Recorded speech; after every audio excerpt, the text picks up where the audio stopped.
നമസ്കാരം, എല്ലാവർക്കും മലയാളി വാർത്തയിലേക്ക് സ്വാഗതം. സംസ്ഥാന സർക്കാരിന് കനത്ത തിരിച്ചടി. കേരള സാങ്കേതിക സർവകലാശാല മുൻ VC സിസ തോമസിനെതിരായ സർക്കാർ ഹർജി സുപ്രീം കോടതി തള്ളി. കേസിൽ വിശദമായ വാദം പോലും കേൾക്കാതെയാണ് സർക്കാരിന്റെ ഹർജി തള്ളിയത്.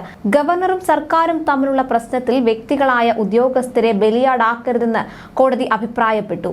സിസ തോമസിനെതിരായ നടപടി ഹൈക്കോടതി റദ്ദാക്കിയിരുന്നു. ഇതിനെതിരെയാണ് സർക്കാർ സുപ്രീം കോടതിയെ സമീപിച്ചത്.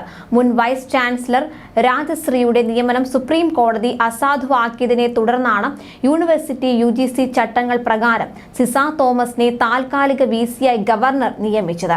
ഇതിനെതിരെ സർക്കാർ ഹൈക്കോടതിയെ സമീപിച്ചപ്പോൾ സിസയുടെ നിയമനം നിയമപരമാണെന്ന് കോടതി വിധിച്ചു. അതിനുശേഷമാണ് സർക്കാരിന്റെ അനുമതി കൂടാതെ VC സ്ഥാനം ഏറ്റെടുത്തെന്നാരോപിച്ച് സർക്കാർ കാരണം കാണിക്കൽ നോട്ടീസ് നൽകിയത്. തനിക്കെതിരായുള്ള സർക്കാരിന്റെ നോട്ടീസിനെതിരെ സിസ തോമസ് അഡ്മിനിസ്ട്രേറ്റീവ് ട്രിബ്യൂണലിനെ സമീപിച്ചെങ്കിലും നടപടികളുമായി മുന്നോട്ടു പോകാനാണ് സർക്കാരിന് നൽകിയ നിർദ്ദേശം. തുടർന്ന് ഇതിനെതിരെ സിസ ഹൈക്കോടതിയെ സമീപിച്ചു. ഹർജി പരിഗണിച്ച ഹൈക്കോടതി ഡിവിഷൻ ബെഞ്ച് സർക്കാർ നൽകിയ കാരണം കാണിക്കൽ നോട്ടീസ് നിയമപരമായി നിലനിൽക്കില്ലെന്നും സിസയെ നിയമിച്ചത് യൂണിവേഴ്സിറ്റി UGC ചട്ടങ്ങൾ അനുസരിച്ചാണെന്നും ഉത്തരവിട്ടു. ഈ വിധിക്കെതിരെയാണ് സർക്കാർ സുപ്രീം കോടതിയിൽ അപ്പീൽ നൽകിയതും തിരിച്ചടി നേരിട്ടതും. വിരമിക്കലിന് ശേഷം പെൻഷൻ ആനുകൂല്യങ്ങൾ ലഭിക്കാത്തതിനാൽ സിസ തോമസ് വിവരാവകാശ നിയമപ്രകാരം സർക്കാരിനെ സമീപിച്ചപ്പോഴാണ് സർക്കാർ അപ്പീൽ നൽകുന്ന കാര്യം പുറത്തറിയുന്നത്. അപ്പീൽ പോകുന്നതിനാൽ തന്നെ പെൻഷൻ ആനുകൂല്യങ്ങൾ നൽകാനാവില്ലെന്നായിരുന്നു സർക്കാർ സിസയ്ക്ക് നൽകിയ മറുപടി. അതേസമയം വിവാദം ഉയർന്നതിനെ തുടർന്ന് കേരള സർവകലാശാല യൂണിയൻ സംഘടിപ്പിക്കുന്ന യുവജനോത്സവത്തിന്റെ പേര് മാറ്റാൻ വൈസ് ചാൻസലർ നിർദ്ദേശിച്ചു.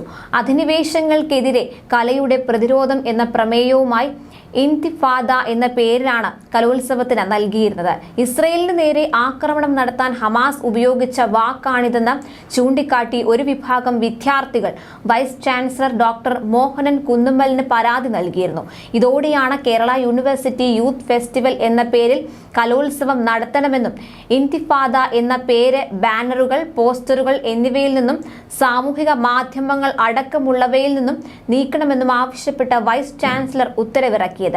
ഭീകര സംഘടനകൾ ഉപയോഗിക്കുന്ന വാക്ക് കലോത്സവത്തിന്റെ പേരാക്കുന്നത് ഒഴിവാക്കണമെന്ന് പരാതിക്കാർ ആവശ്യപ്പെട്ടിരുന്നു.